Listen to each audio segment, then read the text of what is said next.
दिलीप जी, आप पत्रकारिता करते हुए आज आप पीसी कर रहे हैं, प्रेस कॉन्फ्रेंस कर रहे हैं, क्या कुछ उद्देश्य है सर? सबसे पहले आज के प्रेस कॉन्फ्रेंस में उपस्थित तमाम मीडिया बंधुओं का हार्दिक अभिनंदन और स्वागत है। विधानसभा 111 गुरियाकोठी का विकास के साथ साथ सभी जन कल्याण की भावना जो लोग रखते हैं उसकी पूर्ति हो सके। और आप सभी को बता दें कि मेरा मुख्य उद्देश्य है, पत्रकारिता में भी सामाजिक सेवा करते थे, समाज की मुद्दा को उठाते थे। और शायद से उस समय क्या था कि मेरे पास कोई संवैधानिक पद नहीं था, कोई एक जो छोटा सा शक्ति बोलते हैं किसी प्रतिनिधि का, वो भी नहीं था। हम अपने निजी माध्यम से, अपने व्यक्तिगत तरीके से उसको उठाने का काम करते थे। लेकिन अगर गुड़ियाकोठी की जनता हम जैसे युवा को आगे प्रमोट करने का काम करेगी तो आने वाले समय में जैसे हम पहले निष्पक्ष तरीके से सवाल को उठाने का काम किए हैं, उस तरह से हर जाति हर धर्म के लिए निष्पक्ष तरीके से विकास करने का काम करेंगे। ये मेरा पहला प्राथमिकता होगा। विकास का आप बात कर रहे हैं तो किस स्तर से विकास कीजिएगा? कोई ना कोई आपके हाथ में पावर होना चाहिए जनता का सेवा करने के लिए। बिल्कुल, जब तक आपके हाथ में एक संवैधानिक पद नहीं होता है, एक पावर नहीं होता है, जब तक आप सिस्टम में नहीं बैठते हैं तब तक कुछ भी सुधारना मुश्किल ही नहीं, नामुमकिन होता है। लेकिन हमारे गुड़ियाकोठी में देखते हैं कि भ्रष्टाचार जो है चरम सीमा पे है। यहाँ पे अगर राशन भी 5 किलो मिलना चाहिए तो 5 की जगह 4 किलो मिलता है। ये पूरा बिहार में आप देख सकते हैं इस चीज़ को। उसके साथ साथ गुड़ियाकोठी भी इससे अछूता नहीं है। इसके बाद देखा जाए तो ब्लॉक लेवल पे, थाना लेवल पे, हर जगह बिना रिश्वत दिए कोई काम नहीं होता है। इसका लगातार हम पहले भी विरोध किए हैं और आने वाले समय में लगातार हम विरोध करने का काम करेंगे और चाहेंगे कि जो भी लोग हैं एक अच्छे प्रत्याशी और एक अच्छे खासकर युवा को सपोर्ट करें, ताकि आने वाले समय में एक नया परिवर्तन हो, एक नया विकास की अलख जागे। आपको एक चीज, सभी बातों को सुनने के बाद ये सवाल उत्पन्न हो रहा है, कहीं ना कहीं आप पत्रकारिता छोड़कर राजनीति में इंटर कर गए हैं, तो क्या इस बार विधानसभा चुनाव लड़ने के मूड में है क्या दिलीप जी? विधानसभा चुनाव हर हाल में हम लड़ने का प्रयास कर रहे हैं 2025 का। आप सभी को बता दें कि हम भले ही चुनाव लड़ने की घोषणा अभी किए हैं या अभी चर्चा चल रही है, लेकिन सामाजिक सेवा जो है हमारे द्वारा अनेकों बार किया गया है।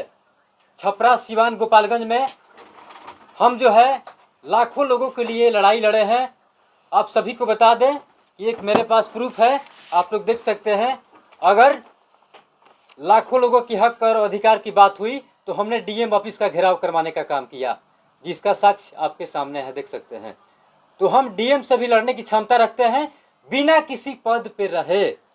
तो आप अंदाज़ा लगा सकते हैं कि अगर मुझे जिम्मेवारी मिलती है तो हम आने वाले समय में ऐसा परिवर्तन कर देंगे कि एक अजूबा परिवर्तन होगा और पूरा जन कल्याण के हित में होगा। किसी दल से लड़िएगा चुनाव या निर्दल लड़िएगा, इस बात को स्पष्ट कर दीजिए आप। अभी जो है आप सभी को आश्वस्त कर दें कि हम जो है जनशक्ति विकास पार्टी के माध्यम से इस गुड़ियाकोठी विधानसभा में चुनाव लड़ने की कोशिश कर रहे हैं। शायद से लगभग 99% चांसेस है इसी पार्टी से मुझे चुनाव लड़ना है। नई पार्टी का आप नाम ले रहे हैं, कहीं ना कहीं अब 42 पंचायत है गुड़ियाकोठी विधानसभा में, सभी जगह जाना है और 5 फेज के चुनाव में गुड़ियाकोठी का जो लिस्ट आया है तो 10 तारीख से लेकर 17 तारीख के बीच में नॉमिनेशन फाइल कर देना है। इस 22-20 दिन के दौरान आप कैसे कैंपेन कर पाइएगा पूरे विधानसभा में? सर, मेरे पास कार्यकर्ताओं की कमी नहीं है और मेरे पास जितने भी लोग हैं, जितने भी कार्यकर्ता हैं, वो भाड़े पे नहीं बुलाए जाते हैं। ये सबसे अजूबा चीज़ मिलेगा इस बिहार में। जैसा कि ट्रेंडिंग में चल रहा है, अनेकों बार न्यूज़ में आप लोग देखे होंगे, आप लोग चलाए भी होंगे, अनेकों पत्रकार साथी, कि 500-1000 रुपया देकर ज़बरदस्ती लोगों को अपने जनसभा में लोग बुलाते हैं। लेकिन आप सभी को बता दें कि मेरे साथ आप सभी को एक चीज़ और बता देते हैं कि जिस धरती पे बैठे हुए हैं हम लोग, ये मदारपुर की धरती है। इस मदारपुर फील्ड के प्रांगण में हमने एक कार्यक्रम करवाया था जो कि मजदूर दिवस के दिन हुआ था। उस दिन लगभग 10,000 लोगों को हमने आमंत्रित करने का काम किया था। सभी लोग हमसे जुड़े हुए हैं और हमारे कार्यों को देखते हुए उनके हक और अधिकार की बात थी, इसीलिए अपने स्वेच्छा से उसमें एकत्रित हुए थे। मेरे पास आप सभी को लगभग पता होगा कि मेरी औकात क्या है। मेरी औकात ये नहीं है कि हम लोगों को पैसे से खरीद सकते हैं, उस भीड़ में पैसा देकर बुला सकते हैं, लेकिन कहीं ना कहीं मेरा कार्य अच्छा है, लोगों को पसंद है। इस कार्य को देखते हुए लोग जो है उस सभा में, उस कार्यक्रम में जहां हम डिसाइड करते हैं, जहां सभी लोग निर्णय लेते हैं, वहां पे आने का काम करते हैं। ये मेरा एक जुनून है, एक मेरा जो है कहीं ना कहीं ईमानदारी पूर्वक प्रयास है, जिसका प्रतिफल आज आप सबके सामने हम बता रहे हैं। अच्छा, क्या लगता है आपकी पार्टी पर लोग विश्वास करेंगे या फिर आप पर विश्वास करेंगे? क्योंकि तमाम पार्टी है बिहार में, राजद है, भाजपा है और भी तमाम पार्टी है, जेडीयू है, जन स्वराज नई पार्टी आई है। क्या आपकी पार्टी पर या फिर दिलीप जी पर लोग विश्वास करेंगे? देखिए, सबसे अजूबा चीज है कि देश की आज़ादी से लेकर आज तक सभी राजनीतिक दलों ने लगभग इस देश पर, इस बिहार राज्य में राज किया, लेकिन उस समय से आज तक आप लोग देखे होंगे हर आदमी भ्रष्टाचार मुक्त बनाने की बात करता है। बताइए कि आज़ादी से लेकर आज तक ये लोग भ्रष्टाचार मुक्त कर रहे हैं, क्या आगे आपको उम्मीद लगता है कि कोई पार्टी मुक्त कर पाएगी भ्रष्टाचार से? अगर करना होता तो 60 से 70 सालों में सभी पार्टियों ने जो राज किया है, क्यों नहीं कर पाया? ये सबसे बड़ा सवाल है। इससे आप लोग देख सकते हैं कि कहीं ना कहीं परिवर्तन की मांग है, समय जो है परिवर्तन मांग रहा है। और इस पार्टी की, जिस पार्टी की बात आप लोग कर रहे हैं, हम बता दें कि हमारी जो पार्टी है जनशक्ति विकास पार्टी, इसके द्वारा अनेकों बार पटना में धरना प्रदर्शन किया गया, पूरे बिहार में जिला लेवल पे घेराव किया गया डीएम कार्यालय का। और आप सभी को जानकर आश्चर्य होगा कि 1.5 करोड़ महिलाओं के लिए जो लोन जो है 2% सैकड़ा के हिसाब से मिलता था अपने बिहार में, आज हम लोग जो हैं अभी तुरंत 2024 में एक जंग का आगाज किए थे, आंदोलन का आगाज किए थे, जिसके बाद सरकार ने 70 पैसे सैकड़ा कर दी है। ये हमारी पार्टी की उपलब्धि है, बिना सरकार में रहे ये प्रथम पार्टी है जिसके संघर्ष के चलते, जिसका मांग पत्र है 10 सूत्रीय। जो मैं बात बोल रहा हूँ उसका रिसीविंग भी मेरे पास है, आप लोग को दे सकते हैं कि हम लोगों ने सरकार से लड़ने का काम किया था और जीत भी करवाए हैं। साथ ही आप लोग देखे होंगे कि जब चुनाव नज़दीक आया है तो सरकार अनेकों कर्मचारियों का विभिन्न विभागों में सैलरी बढ़ाने की बात कर रही है, लेकिन अभी नया ट्रेंडिंग में चल रहा है कि हर घर में महिलाओं को 10,000 रुपया देना है। तो सीधी सी बात आप लोग जान जाइए कि सरकार जो है 10,000 रुपया जो दे रही है, ये रोजगार कराने के लिए नहीं है, बल्कि महिलाओं को रिश्वत दिया जा रहा है वोट बैंक के रूप में यूज करने के लिए। इसलिए ये बात हम बोल रहे हैं, मेरे पास प्रूफ है। अगर सरकार को रोजगार करना होता, रोजगार देना होता, तो 55,000 करोड़ रुपया जो है ऋण है महिलाओं के ऊपर पूरे बिहार में, उस ऋण से अभी तक रोजगार क्यों नहीं हो पाया कि आज 10,000 से रोजगार हो जाएगा? 55,000 करोड़ रुपया सरकार लोन दी है। कितना? 55,000 करोड़। आप बहुत बड़ी आरोप लगा रहे हैं सरकार पर। ये आरोप नहीं, ये बिल्कुल सत्य है, 100% प्रमाणित चीज है। और आप बताइए, इसके बाद सरकार जो है बोल रही है कि हम 2-2 लाख फिर देंगे अगर हमारी सरकार बनती है तो क्या उम्मीद की जाए? जब 55,000 करोड़ आप दे दिए हर परिवार में, विफल हो गए, तो आप 10,000 रुपया हर परिवार को दे के या 2 लाख चुनाव के बाद दे के कैसे आप साबित करेंगे कि रोजगार दे सकते हैं? बताइए।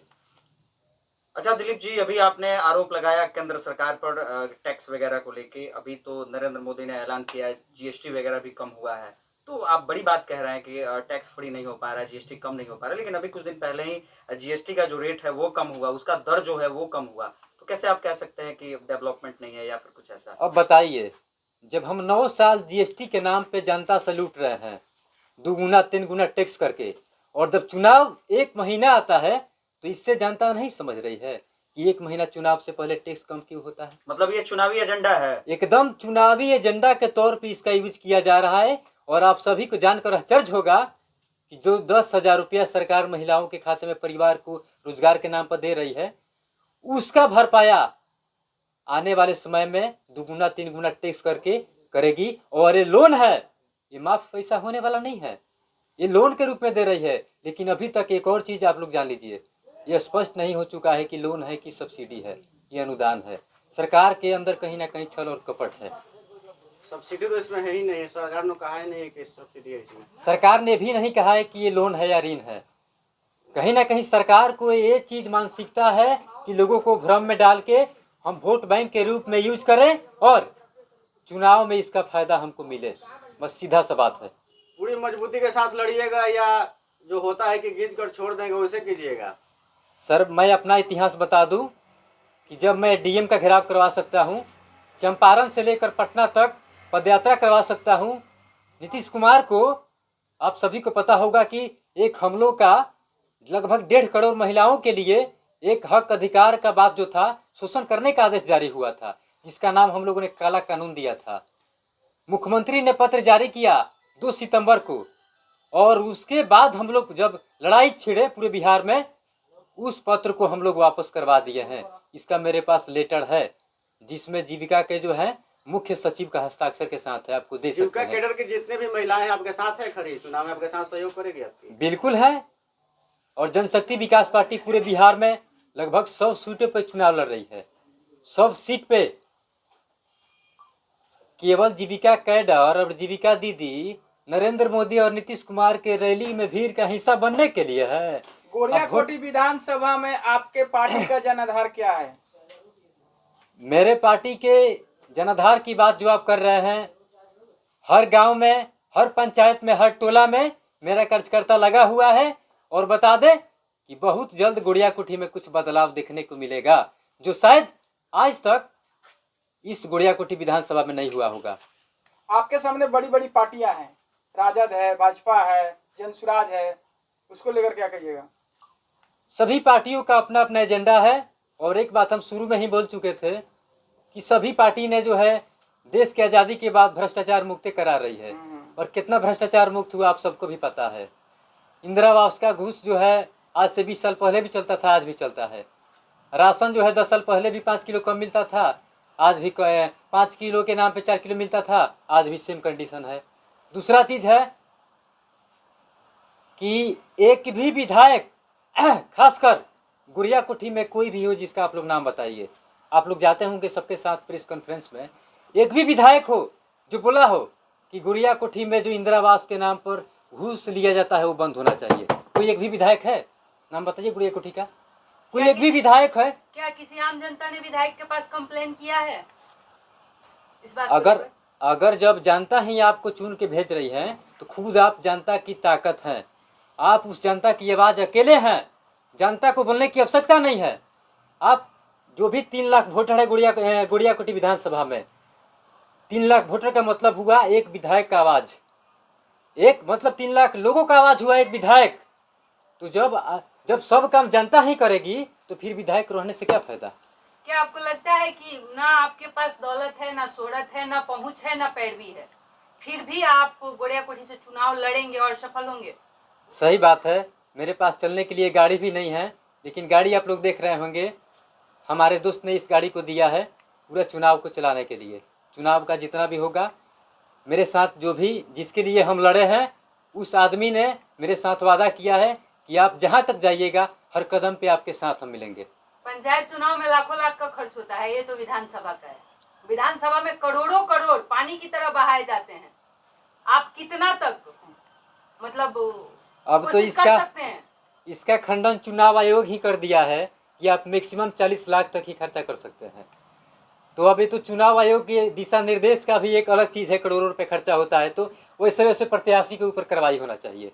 सबसे पहला चीज़, अगर जिस दिन चुनाव के रैलियों में नेताओं के खर्चा कम हो गया, आप सभी जनता से मैं ये बात आज रिक्वेस्ट पूर्वक, विनती पूर्वक कह रहा हूँ कि उसी दिन से शायद से गोरियाकोठी में भी विधानसभा जो है, यहाँ का भ्रष्टाचार खत्म हो जाएगा। भ्रष्टाचार का मेन जड़ है तो चुनाव में जो फिजूल खर्च है वो है। इसके लिए हम सभी जनता को भी जागरूक होना पड़ेगा। जिन जीविका दीदियों का आप गुणगान कर रहे हैं कि वो हमारे साथ हैं, क्या चुनाव के समय में और वोटिंग के दिन तक वो आपका साथ देंगी? पॉसिबल लग रहा है आपको? आप सभी को बता दें कि आश्चर्य होगा जानकर कि हमारे क्षेत्र के जो विधायक लोग हैं, चाहे पूर्व में रहे चाहे अभी हैं, किसी ने जीविका दीदियों के लिए एक शब्द भी विधानसभा में बोलने का काम नहीं किया। जबकि हम अपने स्तर से मांग पत्र अपने अनेक कार्यकर्ताओं के साथ संगठन के द्वारा विधायक जी को मांग पत्र देने का काम किया था। तो ये बहुत बड़ी चीज़ है और इस जानकारी को सभी लोगों को जानना होगा कि हमने विधानसभा, हमारी तो औकात क्या है। अभी हम एक साधारण से आदमी हैं, हम एक साधारण आदमी हैं इस गुड़ियाकोटी विधानसभा में, मेरी औकात कुछ नहीं है। सोशल मीडिया में चले चलते 111 गुड़ियाकोटी विधानसभा के प्रत्याशी होने के नाते जनता से क्या अपील करना चाहिएगा? अंत में अपील यही करेंगे कि हम पहले भी लड़े हैं आम लोगों के लिए, और लड़े हैं तो ऐसे नहीं, हम उसके लिए सफलता भी दिलवाए हैं। जो सफलता हम बता दिए, पूरे बिहार में 1.5 करोड़ महिलाओं के लिए जो लोन का ब्याज था उसको हम लोग कम करवाए हैं। और लास्ट में आप सभी को बता दें कि हमारी पार्टी जो है अगर सफल होती है तो पूरे बिहार के जो 55,000 करोड़ बैंक के लोन है, इस लोन को माफ़ करवाने के लिए, पूरा खत्म करवाने के लिए हम लोग वादा करेंगे और सफलता के लिए प्रयास करेंगे। बहुत बहुत आभार और धन्यवाद दिलीप जी आप।